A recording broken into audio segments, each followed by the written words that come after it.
G'day mates, welcome back to my YouTube channel. In today's video, I have to talk about the new Winter Royale, the Frosty Frenzy. It just got announced with a $5 million prize pool. So of course the community should be so happy, right?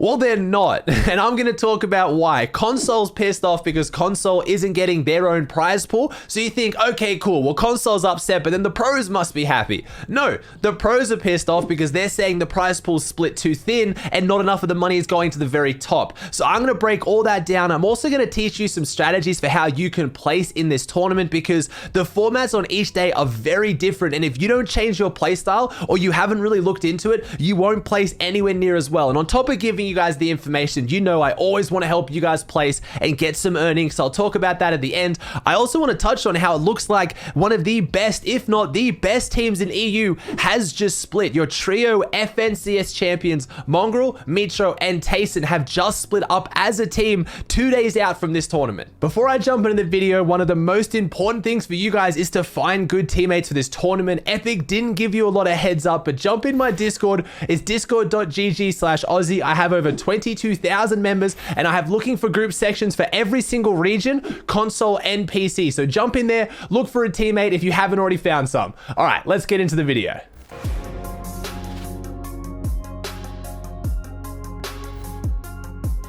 Before we get into the strategy for Frosty Frenzy, this new tournament, let's just cover exactly what it is, because a lot of people are really confused because it's not just one tournament, it's 4 tournaments within a tournament, and there's different prize pools, formats. It's all a bit crazy. So let me cover that to make sure you're up to date with everything going on.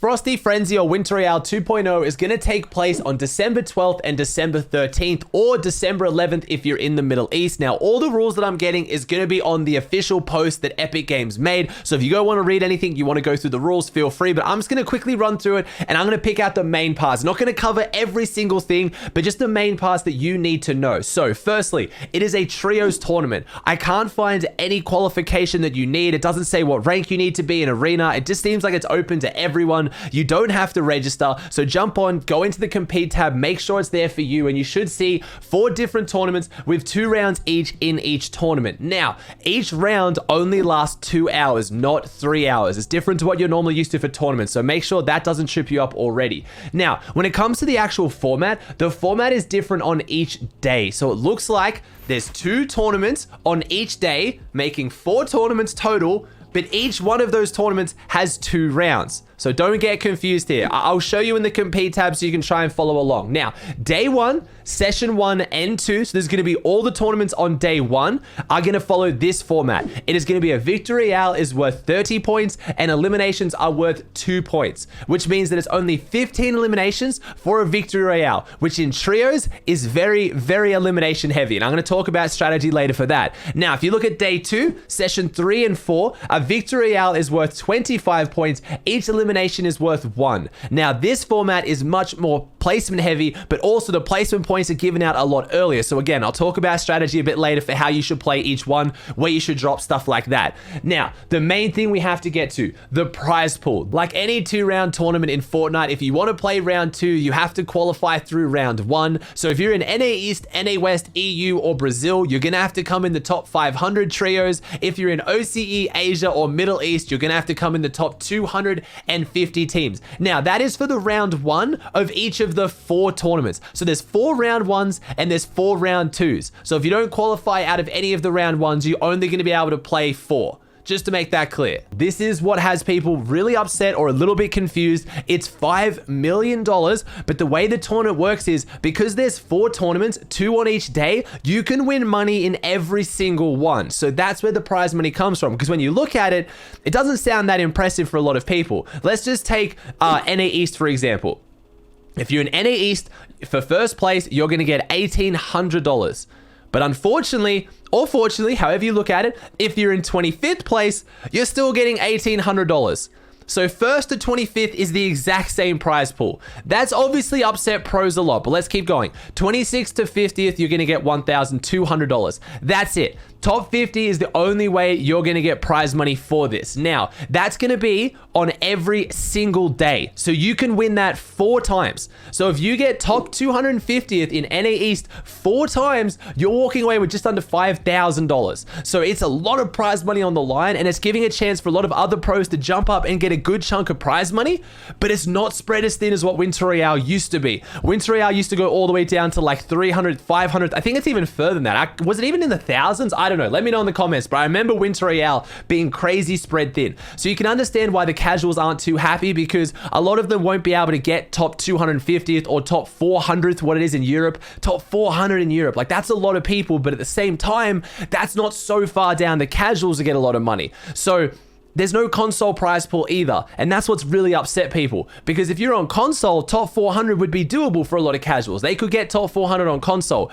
A console player trying to get top 400 on PC is going to be quite difficult. So it's a $5 million tournament. I'm so excited to watch it, make content on it. I'll be streaming every single tournament for NA East, NA West, and OCE if you want to tune into my stream. But I understand why people are upset, because they haven't spread it so thin that casuals can really get into that prize money and be happy, but they've also spread it thin within the top 250 or 400 players that then the pros aren't happy. So they've really upset everyone. I guess the only people that would be really upset is people who are used to coming around top 200th in NA East. They normally don't get money. Now they're going to get potentially $1,200 times 4 because you can play every single round. That's a lot of money when you think about it, but you get why people are upset. The other big thing people are upset about, which is very different to the last Winter Royale, is it is region locked. You're only going to be able to play in your region. If you start day 1 in a different region, you will be locked to that region for the whole tournament. So don't be tripped up. Don't try to play OCE early. Don't try to play Asia, Middle East. Don't try to play another region early. That's how region locking works now. You're region locked to a tournament structure in your region for a week. So if you start on one day, you will not be able to play day 2 on your region or day 1. So stick to your region. Whether you're happy with it, whether you agree or not, this tournament is region locked. Now, let's talk a little bit about strategy. Like I said, we haven't had too many trio tournaments. This is going to be our first indicator of trios in this season. Day 1, session 1 and 2 is very, very elimination heavy. And you're going to start getting placement points from top 20th, but then there's a huge jump until you get to top 10th. So if you come 20th place and you come 11th place as a team, remember there's only 33 teams, you only get 2 points. So that is a W key format. Through and through, that is a W key format. If you can get 9 or 10 eliminations and then come 20th, you pretty much popped off. That's going to be good points right now. That is, say you get 10 elims. Let's keep it round. 10 elims, that's worth 20 points. And then you get your 2 placement points. That is the same as coming 3rd with no eliminations. If you can wipe 3 trios before you go down and maybe 1 extra player, you're equaling 3rd. You're equaling more than 3rd if you get into 20th. So, it's day 1, W key. Straight up, day 1, your best way to do consistent is W key. So as far as drop spots for that, pick a POI that you like that has a whole bunch of people near it, drop and W key, because you want to pick up your eliminations fast. Now, because again, it's only 2 hours as well, that means you don't have as much time. There's only 6 games though. So in that 2 hours, you need to get through 6 games, which when you think about it, 10 games, 3 hours, 6 games, 2 hours, it means you are technically down an extra game. If you think 3 games every hour, that's 3, 6, 9. So in a 10 game format, you technically have an extra game with that whole extra hour. So make sure you're factoring that in. W key, but you may run out of games, but honestly, that's going to be your easiest way to get points. Day 2 is completely different. Day 2 is 25 points for a Victory Royale. I know what you're thinking. Hey, that's less than 30, but eliminations are only worth 1. Eliminations aren't worth 2. So that means a Victory Royale is worth 25 eliminations, whereas in day 1 format, a Victory Royale is only worth 15 eliminations. But the reason why I also say play day 2 more passively, play it safer, is because you get the placement points way earlier. You start getting placement points at 17th, which, sorry, I shouldn't say earlier, you get them more consistently. So instead of getting it at 20th, you get it at 17th, but for every single placement after 17th until the Victory Royale, you get a placement. So it's a lot more consistent. Where if you think day 1, hey, I'm going to play for placement, you go down 11th, you got 2 points. Day 2, hey, I'm going to play for placement, you got 7 points. It's already so much more, especially when the eliminations are worth less. So day 2, try to find a safer drop, maybe a POI that doesn't get a lot of people, maybe prioritize fishing. It's insanely broken. Play a bit safer. That's 100% going to be your strategy for day 2.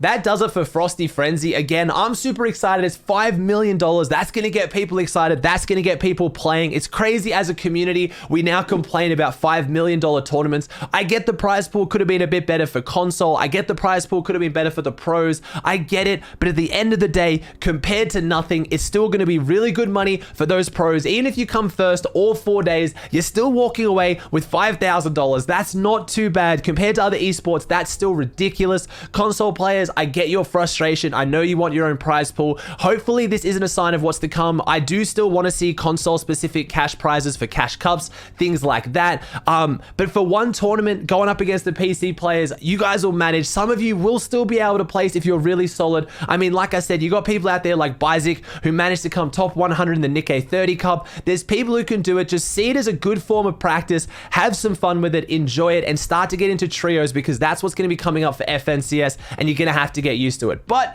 that's not the end of today's video. Let's talk about how our #1 EU trio, the FNCS winners, 3 of the best players in the world, aren't going to be playing together for it. This isn't just some bait tweet. This isn't an impression farm. Mitro tweeted out, got snaked, looking for third with Mongraal, DM him. Now, this got a lot of attention. Within 8 minutes, it got almost 3,000 likes because everyone was freaking out. Wait, what? You guys won FNCS. Why would Tayson snake you? Tayson responded saying, for everyone that thinks I snaked them, I didn't lol. Told them so many times I'm not playing with them if they aren't playing the game at all. And I don't want to play with people that ego my DMs and don't respect me. So, I mean, honestly, I love Mongraal. I love Mitro, 2 of my favorite pros, absolute goats in the scene. But I kind of understand where Tayson's coming from. If Tayson's saying, hey guys, you're not really playing Fortnite right now. Mongraal's been playing a whole bunch of World of Warcraft. A lot of people are asking why he's not playing Fortnite. He was just taking a break. He just played in the Chipotle Cup yesterday, absolutely dominated. Even on EU ping on NAE servers, him, Bucky, and Creo absolutely dominated Dubs, Mega, and Riversan to the point where Dubs is now looking for a new trio. I talked about that yesterday, but ultimately, Tayson's a grinder. Tayson's going to potentially become one of the first people in a major region to win 3 FNCSs back to back. Tayson's on top of the world, and if he wants teammates that want to grind, they don't want to take a break, I fully understand this, especially if he DM'd them and didn't get any responses back. But again, I don't know the full situation. Mongraal and Mitro didn't really respond to this saying like, hey man, we didn't see your messages. Like they didn't really defend it. I mean, Mongraal tweeted back a bit of a meme. I don't really know whether this is a real response. I guess it shows that Mongraal's not too upset about it. I don't know. Hopefully they still play together because they're one of, if not the best trios in the world. Tayson, in my opinion, is one of, if not the best players in the world. So Mongraal, Mitro, and Tayson is just a recipe for success. And when FNCS is going to go for an entire year, you want to find a good team now, you want to stick with them, and you want to dominate. It's not the time to start splitting up and snaking, but if Tayson has good reason to, if he's worried that Mongraal and Mitro aren't going to grind, then I get it. But either way, 2 days out from a $5 million tournament, a couple of months out from an entire year of Trio FNCS, this is pretty an insane way to start it. That does it for another video, guys. I hope you enjoyed it. I hope it helped. Please chuck a like on it. Let me know in the comment section down below if you're excited for Frosty Frenzy or are you upset about the prize pool as well. If you haven't already, please subscribe to the channel. It would mean the world to me. I hope you enjoyed, and I'll see you in the next one.